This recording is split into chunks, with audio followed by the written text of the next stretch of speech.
There's a very good chance that if Britain leaves the European Union with no deal, Spain will close the border, prevent goods and services from crossing. In that case, it is a UKIP party pledge that we shall invade Spain with the aid of Portugal, capture and burn down Madrid, and forcibly open the border.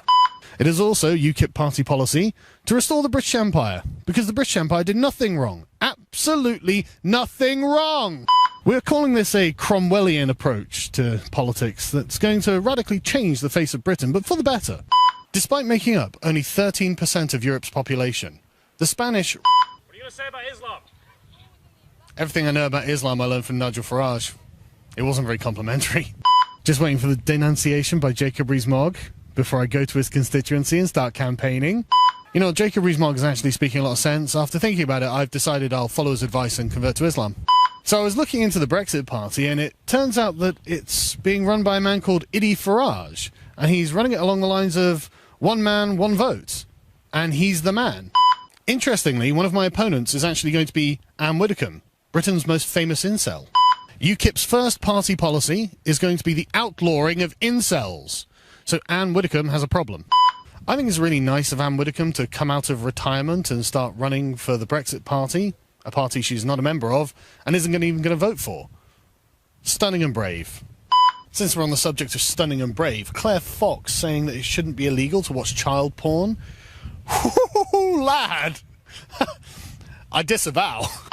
It is UKIP party policy that until we leave the EU, we will blockade the Strait of Gibraltar. There are two types of people in this world, the English and the German. The First Minister of Gibraltar, Fabian Picardo, said that I was promoting criminal activity. Well, Fabian, I suggest that we have a duel to the death, pistols at dawn if you like, or swords if necessary. Choose your weapon. The great thing about running against People's Vote campaigners like Lord Adonis and Claire Moody is that if they happen to win the election, we can just have another vote about it. You've got no reason to complain. We're going to vote and vote until we get it right. This is what democracy looks like. The United Kingdom Independence Party is the only party that has a prescription list for people from racist parties. So it's with great pride that I can announce that people from the Labour Party can no longer join. There's been an awful lot of talk about whether I would or would not even rape Jess Phillips. I've been in a lot of trouble for my hardline stance of not even raping her. I suppose with enough pressure I might cave. But let's be honest, nobody's got that much beer. I have to say I had a really great time at Bristol the other day. The only problem was Nigel Farage standing outside the crowd yelling that we were a racist party. Bash the fash! I was criticised by the Jewish Chronicle for not being overly concerned by the Holocaust. But unlike the Labour Party, at least I acknowledge it happened. When UKIP come to power, we're going to make the Labour Party live by their principles and forcibly convert them to Islam at the point of a sword. It is now UKIP party policy that all French fishing vessels will be sunk on sight. If UKIP wins the MEP elections, all European languages will be replaced with Arabic to reflect the true nature of their constituents.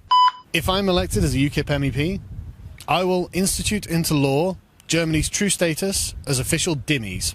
UKIP wishes all Muslims a happy Ramadan, particularly Theresa May.